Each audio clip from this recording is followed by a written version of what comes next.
जफर इस्लाम साहब भारतीय जनता पार्टी के राष्ट्रीय प्रवक्ता जुड़ चुके हैं हमारे बीच में। जफर साहब स्वागत है आपका। देखिए आज तो हम पहला सवाल बीजेपी वालों से यही पूछ रहे हैं, भाई क्या सौगंध उठाई थी कि भाई मीडिया को गलत साबित करना है?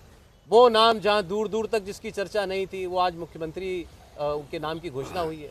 अब तो आपको इस बात का यकीन हो गया होगा कि भारतीय जनता पार्टी एक ऐसी पार्टी है जहां कुछ लीक नहीं होता है। ये वो सब पार्टियां नहीं जहां पर जो भी डिसीजन जो भी होना है वो पहले बाहर होता है, बाद में अंदर आके चर्चा होती है। यहाँ चर्चा अंदर होती है, डिसीजन अंदर होता है, बाहर में जाके उसकी चर्चा की जाती है।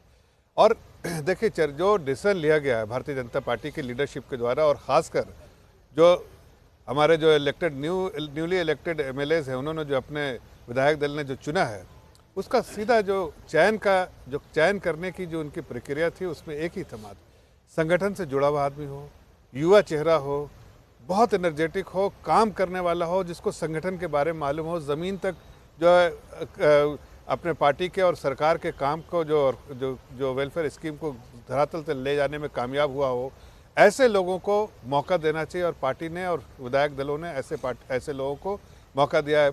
मुझे लगता है कि इस पूरे फैसले के लिए धन्यवाद करना चाहिए आदरणीय प्रधानमंत्री जी के, हमारे सीनियर लीडरशिप को, कि उन्होंने यहाँ पर बड़ा छोटा कोई नहीं, हर लोग बराबर है, इस चीज़ को उन्होंने बताया। हर पार्टी का कार्यकर्ता है, चाहे वो कोई भी पद पे हो। पद जो है वो रिस्पॉन्सिबिलिटी है, वो दायित्व है, जब तक पद पे है निभाना है, नहीं तो वो एक कार्यकर्ता है, चाहे प्रधानमंत्री हो चाहे एक छोटा सा कार्यकर्ता हो, सब बराबर और एनर्जी की बात आप जफर इस्लाम साहब कर रहे हैं और कह रहे हैं कि हम ये देखते हैं कि वो काम करने वाला हो। जितने भी बड़े बड़े चेहरे रेस में चल रहे थे, क्या उनमें से कोई योग्य नहीं लगा, कोई काम करने वाला नहीं लगा?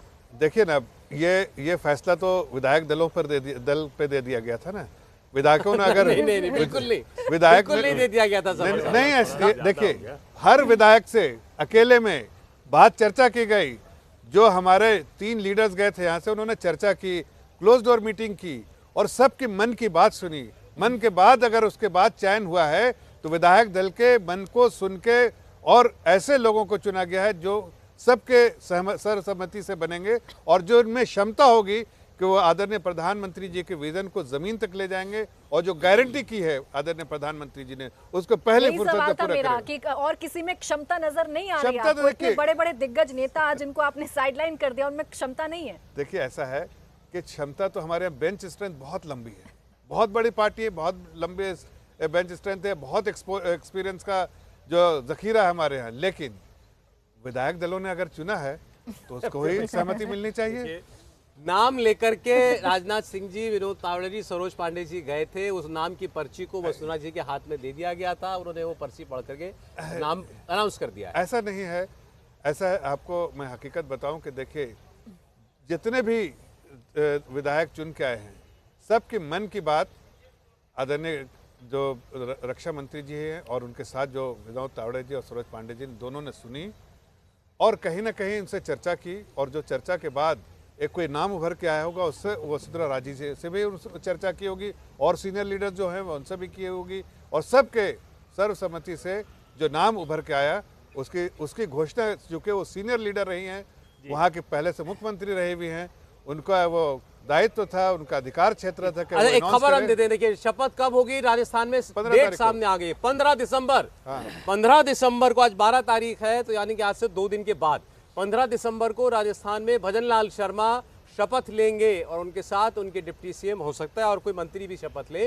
तो अब तो सवाल इतना रह गया है कि इनकी सरकार कैसी होगी, कैबिनेट कैसी होगी।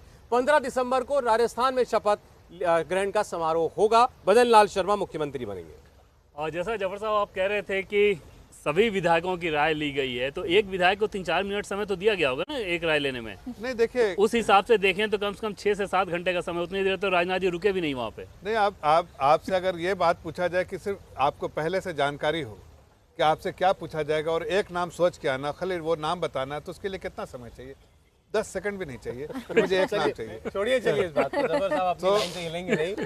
तो समय के सीमा को देखते हुए लोगों को अपने मन की बात सिर्फ आप जैसे वर्कर को जब आप देखते हैं, भजन लाल शर्मा, मोहन यादव, ऐसे नाम मुख्यमंत्री के लिए दिए हमारे नेतृत्व ने, आप जैसा कार्यकर्ता पार्टी का, उसके अंदर क्या भावना आती है? बहुत उत्साह बढ़ता है, एनर्जी बढ़ती है, कॉन्फिडेंस आता है, ये यकीन होता है कि आज यहाँ जो बैठा हुआ कार्यकर्ता है वो कल पद पे होगा और कल पे जो बैठा हुआ कार्यकर्ता यहाँ पे होगा। देखिए, मैंने एक बात कहना है जो पार्टी में देखा गया है, हमारे पार्टी के अंदर में अक्सर जब बड़े प्रोग्राम होते हैं और बड़े लीडर्स बैठते हैं, तो एक बात मैंने बहुत पहले सुनी थी और आज उसको और कई बार सुना है। जो पहली बार सुनी थी तो उसका मुझे समझ में आया नहीं था। अब इस चीज़ को मैं देखता हूँ, उन्होंने कहा था जो ये लोग यहाँ बैठे हैं और जो लोग वहाँ बैठे हैं, अंतर इतना है कि आज हमें कोई दायित्व दिया गया है, लेकिन हम सब कार्यकर्ता हैं। कल हो सकता है कि वहाँ के जो लोग बैठे हों, जो इस मंच पर नहीं बैठे लेकिन बाहर बैठे हैं पब्लिक में, वो यहाँ पर बैठे हो और मैं शायद वहाँ बैठा हूँ। इस जो उम्मीद से हर लोग आते हैं और यही उनकी जो कोशिश होती है कि जब तक ठीक है दायित्व मिला उसको निभाना है, बाद में और कोई भी बन सकता है। और इसीलिए भारतीय जनता पार्टी के इतिहास उठा के देखिए, यही एक ऐसी पार्टी है जिसमें सबको चांस मिला है।